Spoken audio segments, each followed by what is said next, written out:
The Sepang pre-season test was never going to be a quiet affair. New machinery, new combinations, and riders pushing the absolute limit in sweltering Malaysian heat. It was always destined to produce drama, but few expected the tension behind the scenes to rise quite so sharply, with whispers of pressure building inside the Pramac Yamaha garage. At the centre of it all stood Toprak Razgatlioglu, the WorldSBK superstar stepping into the unforgiving world of MotoGP. Every lap at Sepang was more than just a test run. It was a statement.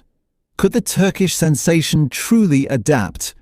Could he translate his breathtaking Superbike style into results on a Michelin-shod prototype?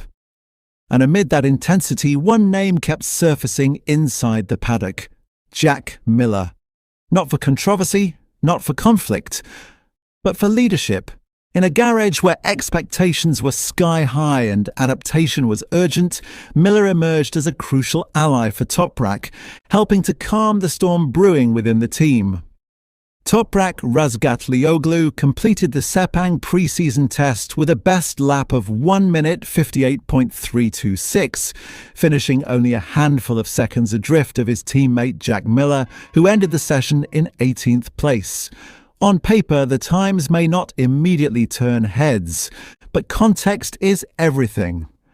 This is a rider transitioning from WorldSBK to MotoGP. A seismic change in machinery, tyre philosophy and riding demands. The Yamaha MotoGP machine running Michelin tyres behaves entirely differently from the Pirelli-equipped Superbikes Toprak mastered so spectacularly in the production-based series. Crucially, Razgatlioglu openly admitted that Miller played a pivotal role in accelerating his understanding during the test. "I'm trying to understand where I need to improve and how much I must adapt my riding style to this bike," Toprak explained. "Jack helped me a lot today. I followed him for several laps to understand how to approach some corners that are still difficult for me." That admission is significant. In MotoGP, riders rarely reveal just how much they rely on their teammates. Yet here, Toprak was clear. Following Miller provided clarity.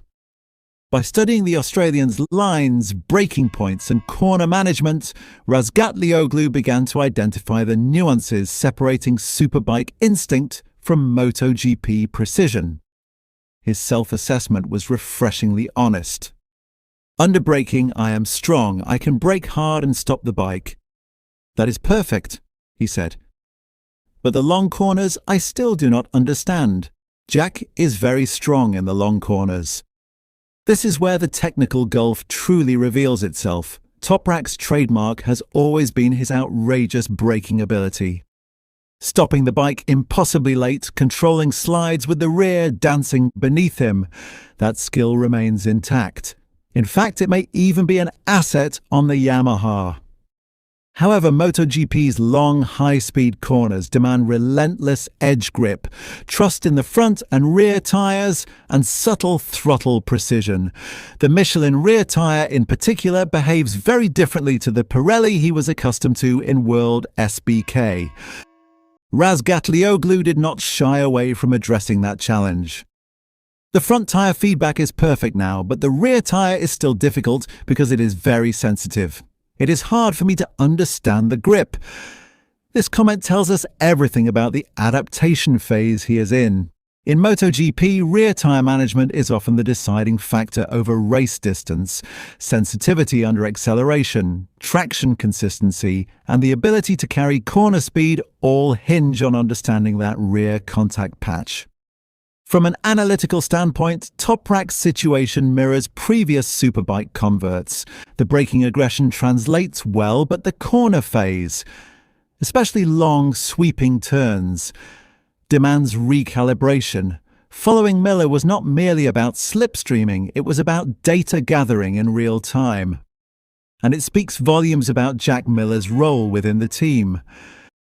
Miller, often praised for his experience and technical feedback, appears to have embraced a mentoring position. In a paddock where internal rivalries can quickly escalate, especially during testing when performance comparisons are unavoidable, his willingness to assist Toprak helped diffuse what could have become a tense intra-garage battle.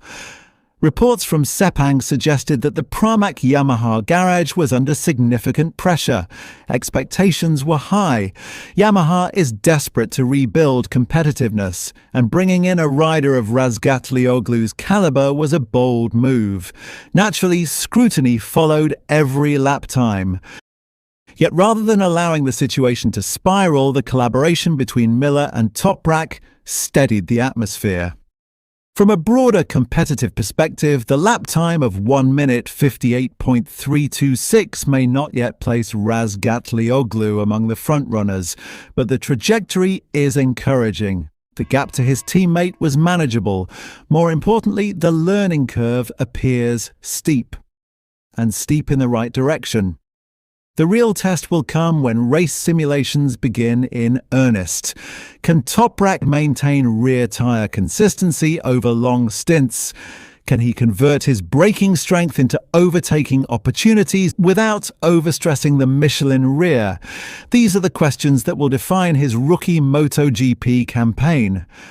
One thing, however, is clear. The raw potential is undeniable. Razgatlioglu has already demonstrated humility, adaptability, and analytical awareness, 3 traits essential for survival in MotoGP's ultra-competitive environment. Combined with Miller's experience and Yamaha's ongoing development efforts, the foundation is being laid carefully. Sepang may have exposed weaknesses, but it also revealed something equally important: growth. And in MotoGP, growth during pre-season can be far more dangerous to rivals than outright speed on the first day. If the tension in the paddock was a sign of expectation, then perhaps it is justified, because once Toprak truly understands that rear Michelin tyre, the balance of power inside the Pramac Yamaha garage, and possibly beyond, could shift dramatically. What makes this situation even more compelling is the psychological adjustment Razgatlioglu must undergo.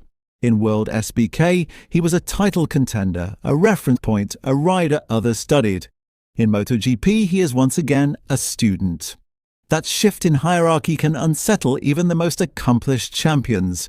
Yet Toprak appears to be embracing the process rather than resisting it.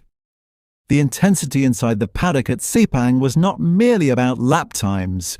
Engineers were working overtime, data screens constantly flashing sector comparisons, while riders searched for marginal gains in oppressive humidity. For a newcomer, absorbing that level of technical detail while physically adapting to a more demanding prototype machine is an enormous undertaking.